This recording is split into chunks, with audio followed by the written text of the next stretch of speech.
What's up, guys? Welcome to Daily Dose of Reddit. This is your host, Zach, and today's subreddit is r/ChoosingBeggars. Alright, this story's called Crazy Lady Doesn't Understand Why She Didn't Get the Bonus I Earned and Then Refuses to Accept the Power of No! I was scrolling through Facebook when I saw a post about a woman screwing over a family on a local buy swap group. There's always loads of these types of posts, and I'm never usually interested, but I recognize this woman's name. A few years ago, I worked in a call center for a major mobile phone provider in the UK in the incoming upgrades department. People rang in with queries, and we had to try to get them to upgrade, or people who wanted to upgrade rang and we upgraded them. Nicole was an alright person for all of a month while working there. She asked me to cover her shift so she could hold her father's hand as he lay dying in the hospital, and I agreed so I didn't end up looking and feeling like a jerk. The day comes where I cover her shift, and on my way to work, I get a text off her with her phone login details. Each employee has an 8-number long code that was unique to them to log into the phones and computers to take calls and input customer data. I thought it was weird that she texted to me, but ignored it. I had a fantastic day that day for upgrades. I managed to get 16 upgrades, 2 accessories, and 3 new lines, which made me eligible for that month's bonus. I was made up. Nicole returns to work and asked me how the Sunday shift went. She never thanked me, so I told her I had a top day and got that month's bonus in one day. She was extremely excited for me, or so I thought. The day that payslips were released, Nicole came to my computer to ask why the bonus wasn't showing up on her payslip. I told her it was on my payslip because I was the one who earned it, and she says, "Oh, I thought you were using my phone because it was my shift. That's alright, I'll just take half. Do you want my bank details and you can transfer it?" Wow. Just wow. No, Nicole, I'm not giving you crap. She turned on me something awful, calling me a horrible bimbo and cursing my family for keeping her money from her. So I took it to my team leader and Nicole apologizes. And then the next day, asks me for a quarter of the bonus for letting me cover her shift and have that great day. She gets a firm no, but decides that must mean I'll accept buying her dinner for a fortnight because it's the least I can do and the least she deserves. Her words, not mine. She let me know this when she added crap loads of food to her order and got 5 drinks and told the lady that I'd pay. She even tried walking off with her tray. She got shouted back by at least 5 people, and I finally told her to step off or I'll go to HR. What the frick, tack, dude? If you want a bonus, you earn it. It's not like we're socialists. We don't just hand these things out like freaking rec league trophies.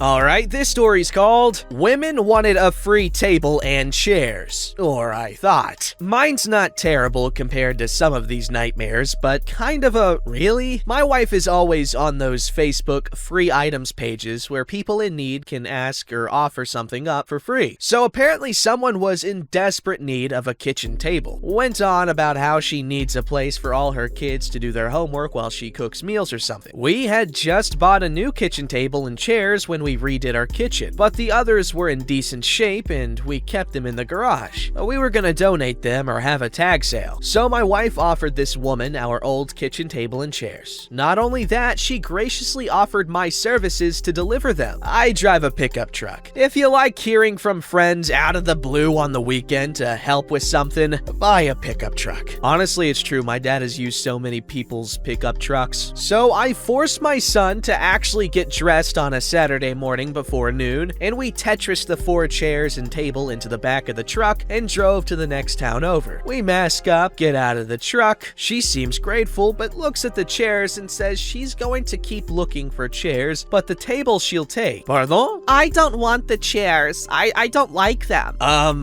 Okay. My son was smiling because he thought he was going to get to see me WWE a chair on a woman. So we drive 4 chairs to the Goodwill with me muttering like the dad in A Christmas Story the whole way. We got home and I let my wife know, never again. Nope, I'm done. Well, until the next time she needs me to do something, because that's what husbands do.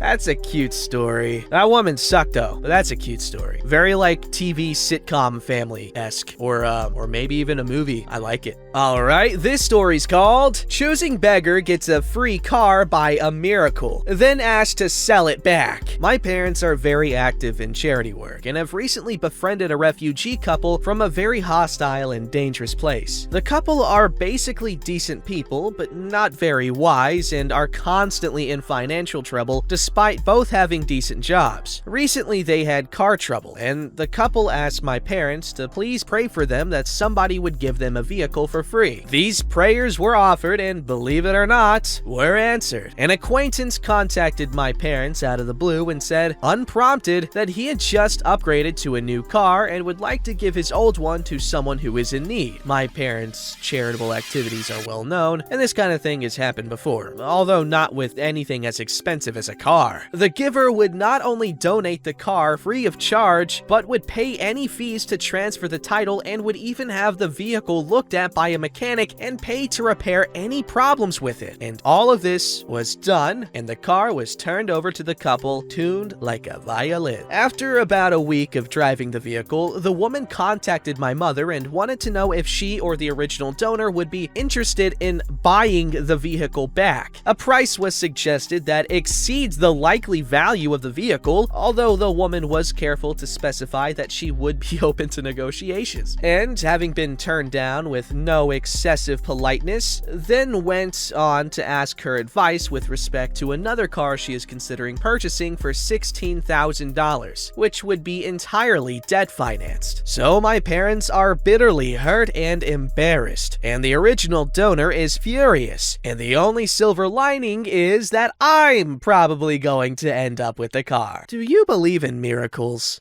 Damn. Another man's trash is another person's trash, but another person's treasure. Dude turns down a free freaking car, man. And even if you wanted to sell it, why would you try to sell it back to the person who gave it to you for free? That is messed up aroni and cheese. Cheese, I tell you, cheese. Green moose, rubber goose. This story's called Large Fries, Chocolate Shake. Odd parents, fairly odd parents. I've done this before in a video, but I don't care. I see large fries in the title, I have to take it. Retcon the last time I did that joke, bit, thing, whatever you want to call it. Well, anyways, this was my first semester going to college, fall 2019. There is a burger joint that I like to splurge on once a week since my fun money is around 20 bucks. Anyways, I was walking over to the burger joint from my dorm when I met Choosing Beggar, who stopped me and explained how he just got out of prison and was really hungry. I was an idiot for believing Choosing Beggar's story of how he just got out of prison and was starving. Choosing Beggar told me he just wanted a 1-patty burger and small fries. Would have been around $9.50. What? I guess some places. The way the burger joint works is kind of like Subway, where you pick what's on your burger and it can range from $6 to $12, and the fries are $3 to $5 depending on the size.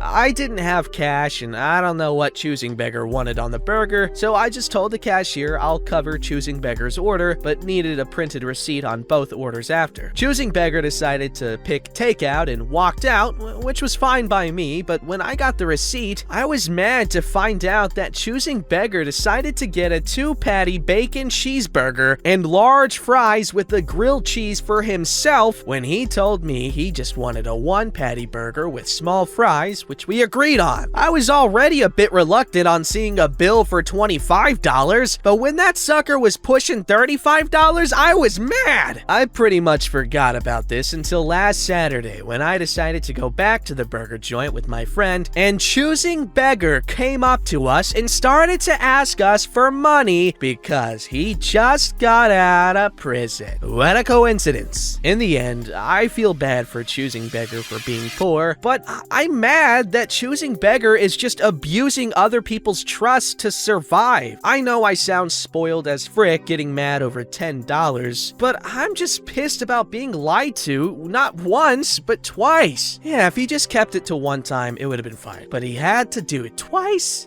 Man. That's messed up. I 100% can understand and see and honestly agree with OP's perspective. Yes, to some people, he would sound spoiled. All right, believe it or not. honestly, like, when the stakes are higher, what people become okay with and what people resort or end up doing is just mind-boggling. Like, for instance, imagine you've been inside all day, you know, chilling, and then you're eating a sandwich, all right? You drop the sandwich on the floor. I mean, I'll eat it because I don't give a crap, but a lot of people would be like, ew, it touched the floor, gross. And so they toss it, feed it to their goldfish. I don't know what people do with sandwiches besides eat them. Anyway, but if you're, say, like in a survival situation, you drop your freaking sandwich on the ground, you're not gonna care. You're just gonna eat it. And you can eat a bit of dirt. It's not gonna kill you. I mean, don't quote me on that. But you can consume dirt and you'll be fine. Your body will just poop it out. But the thing is, you might think deceiving someone to get, you know, an extra 10, 15 bucks worth of a meal is messed up. And yes, it is. But to them, it's just a means to live. And a lot of people in a similar situation would probably not see much of a problem. Therein lies the assumption that, you know, just because they're better off than you doesn't mean they're well off. It sucks. The world is the way it is. I wish there were alternatives for people that make it easier for anyone to get food that they need to survive. Unless that dude is just scamming for fun. That happens all the time. Alright, this story's called How I Lost My Best Friend of 16 Years. I used to live 10 minutes away from my best friend. I didn't have my license, but I did have a job. My best friend would come over to my house all the time. Then I moved a further 10 minutes away. This meant I was now a 20-minute drive from her house. In 6 months, she never visited me. Kept telling me to catch the bus to them since I catch it to work. Fair point, but there was no easy bus route and it would end up taking an hour to get there. Obviously, I could have made this effort, but they also could have made the effort to drive to me. Anyway, it gets to my birthday and they say, "It's your birthday, I want to come see you." And I said, "Okay, I'm looking forward to it." And they said, "I will need fuel money." I was never going to pay, but I curiously asked, "How much?" And they said, $10. Now, I know that isn't a lot, but I only made $80 a week, so it was a lot for me. The begging part comes in when I rejected her request and she started going off. "All I want is to see my best friend for her birthday. You are being so selfish. I'm offering to take you out for your birthday and you won't even let me see you." I thought there was a misunderstanding. I said, "Oh, do you mean you need $10 for us to go out?" And she said, "No, the $10 is for me to drive to you. I will obviously pay to take you out because it's your birthday." "I'm not paying you $10 to come visit me. You're making it sound like I have to pay you to hang out with me." "No, but you should pay for my fuel for the drive. I only live an extra 10 minutes away." She said, "No, it's actually 12. To cut the story short, she continued to go off about how selfish I was that I wouldn't even let her see me on my birthday. Edit! They were living at their parents', paid no expenses or rent. This event happened 3 years ago. Their parents bought them the car in question.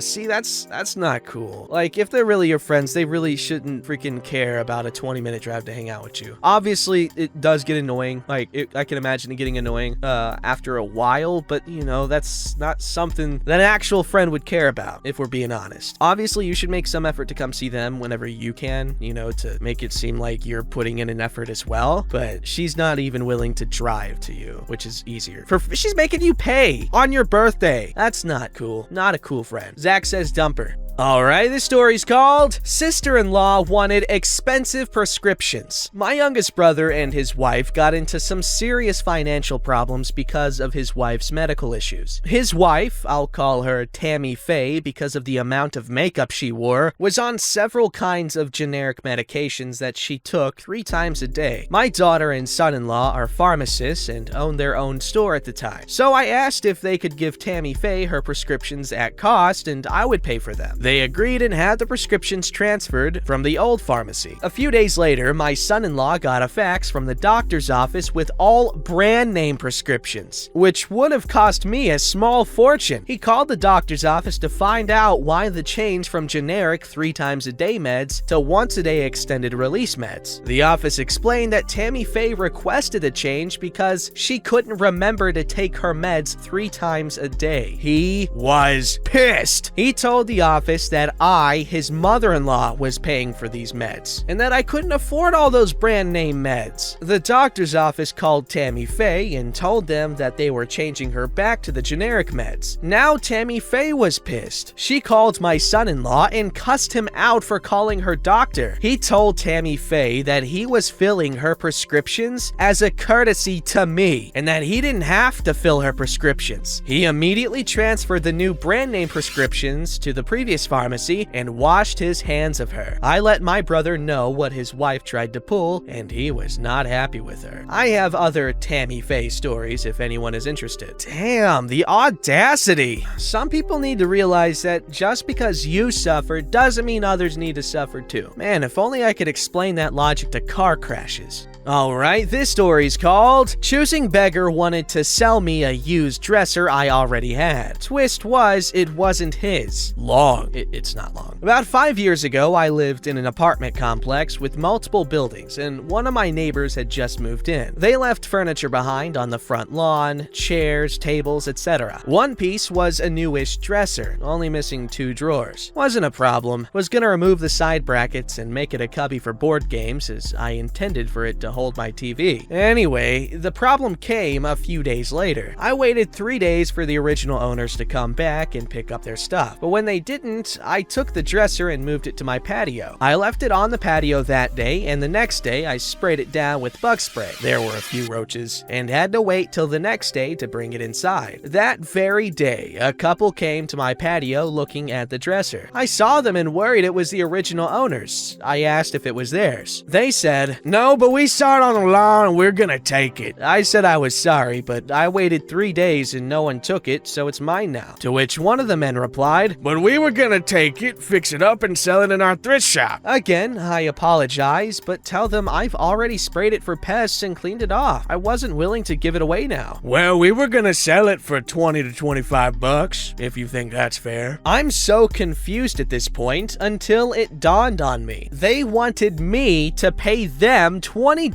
for a dresser they were going to take to their used thrift shop after I already claimed and cleaned it. I just plainly state that I will not pay them for this discarded dresser I already claimed. "Well, just to let you know, you can't have furniture on your patio like that, so property management will take it away." I moved the dresser into my apartment the next day, but also got a call from the property manager asking if I could remove my dresser from the patio as it was violating my lease. I calmly explained the situation and how the dresser was already moved into the apartment and off the patio. But that guy really had the nerve to call the property manager and report me for not paying him for a dresser I already claimed. That is freaking weird. Honestly, I'd be kind of creeped out. I don't know why. I think I've seen too many like crime movies and like crime shows and stuff to where I think in a story like this, I just think that people are gonna be hostile and just try to freaking muscle the dresser off of OP. I just assumed that's where that was going, like through intimidation.